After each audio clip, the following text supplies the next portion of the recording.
Pause. Shifa. Maternity care, most affordable and compassionate, maternal health care in city of Vijaypur. हमल के आखिरी हफ्ते भाई एक ऐसा वक्त होता है ना जब खुशी भी होती है और थोड़ी सी बेचैनी भी। तो इस सफ़र के आखिरी पड़ाव को आसान बनाने के लिए हम एक मुकम्मल गाइड लेकर आए हैं जिसमें जिस्मानी और रूहानी दोनों पहलुओं पर बात होगी। अच्छा, तो आज हम किन चीज़ों पर बात करने वाले हैं? सबसे पहले तो आखिरी हफ्तों का एक जायज़ा लेंगे, फिर देखेंगे कि जिस्म में क्या क्या तैयारियां हो रही होती हैं और ये भी जानेंगे कि कब डॉक्टर से राबिता करना ज़रूरी हो जाता है, और आखिर में रूहानी तौर पर ख़ुद को मजबूत करने के कुछ तरीक़ों पर भी बात करेंगे। तो सबसे पहली बात, इस बेयकीनी को एतमाद में बदलना है। मकसद ये है कि लेबर की निशानियों को इतने अच्छे से समझ लिया जाए कि हर लम्हा पुरसुकून गुजरे। असल बात यह है कि जिस्म खुद को ज़िंदगी के बहुत बड़े और खूबसूरत वाक़े के लिए तैयार कर रहा होता है, बस इन तैयारियों को समझना ही पुरएतमाद रहने के लिए सबसे ज़रूरी है।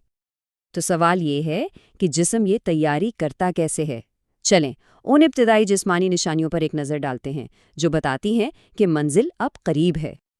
अच्छा, तो ये 3 अहम निशानियां हैं: ब्रैक्सटन हिक्स कंट्रैक्शंस, लाइटनिंग यानी बच्चे का पेट में थोड़ा नीचे की तरफ आना, और म्यूकस प्लग का निकलना। ये समझें कि जिस्म की तरफ से एक तरह की फाइनल रिहर्सल चल रही है।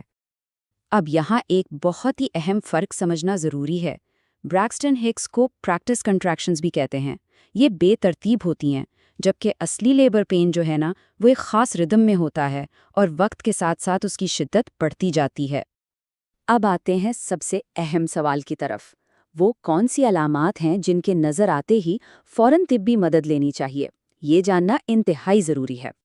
इसी सिलसिले में एक बहुत मशहूर उसूल है जिसे कहते हैं 5-1-1 रूल। तो आखिर ये है क्या? ये 3 हिस्से 5-11-11। बस ये समझ लें कि ये एक कोड है जो बताता है कि अब अस्पताल जाने का वक्त आ गया है। तो इस उसूल का मतलब क्या है? मतलब ये कि जब दर्द हर 5 मिनट बाद महसूस हो और हर बार पूरे 1 मिनट तक रहे और ये सिलसिला कम से कम 1 घंटे तक चलता रहे, तो ये इस बात की पक्की निशानी है कि ये हकीकी लेबर है। देखें, सिर्फ दर्द ही नहीं, कुछ और भी ऐसी अलामात हैं जिन पर फ़ौरन तवज्जो देने की ज़रूरत है, जैसे पानी की थैली का फटना, खून का आना, बच्चे की हरकत में बहुत ज़्यादा कमी महसूस होना, या फिर शदीद सरदर्द और नज़र का धुंधलाना। जिस्मानी तैयारी तो अपनी जगह, लेकिन अमली तैयारी भी ज़हनी सुकून के लिए बहुत ज़रूरी है। जैसे अस्पताल का बैग पहले से तैयार रखना, वहाँ जाने का प्लान तय करना, और हाँ, अच्छी खुराक लेना और आराम करना भी इसी तैयारी का हिस्सा है। अच्छा, तो जिस्मानी तैयारी की बात तो हो गई। अब ज़रा रूहानी और ज़हनी मजबूती की तरफ आते हैं, क्योंकि ये वो पहलू है जो इस पूरे सफ़र में सब्र और सुकून का सबसे बड़ा ज़रिया बनता है।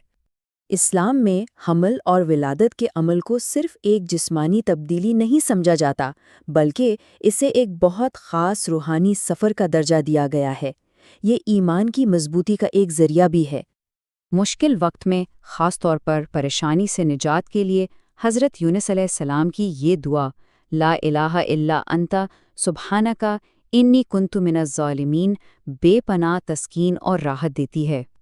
इसी तरह अल्लाह ताला से बरकत और नेक औलाद की नेमत मांगने के लिए हज़रत ज़करिया अलैहिस्सलाम की ये दुआ, रब्बि ला तज़रनी फ़र्दन व अंता खैरुल वारिसीन, एक बेहतरीन वसीला है।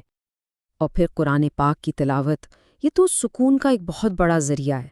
ख़ास तौर पर सूरे मरियम, आयतुल कुर्सी और आखिरी 2 सूरतें यानी सूरे फलक और सूरे नास की तिलावत दिल को बहुत इत्मीनान बख्शती हैं। और फिर आता है ज़िक्र अल्लाह, यानी हर हाल में अल्लाह को याद करना। दर्द की शिद्दत के दौरान भी सुभानअल्लाह, अल्हम्दुलिल्लाह और अल्लाह अकबर का वर्द करना हिम्मत और तवज्जो को कायम रखने में बहुत मददगार साबित होता है। तो इस तरह जब जिस्मानी तैयारी और रूहानी मजबूती एक साथ मिल जाती है तो एक मुकम्मल तस्वीर बनती है।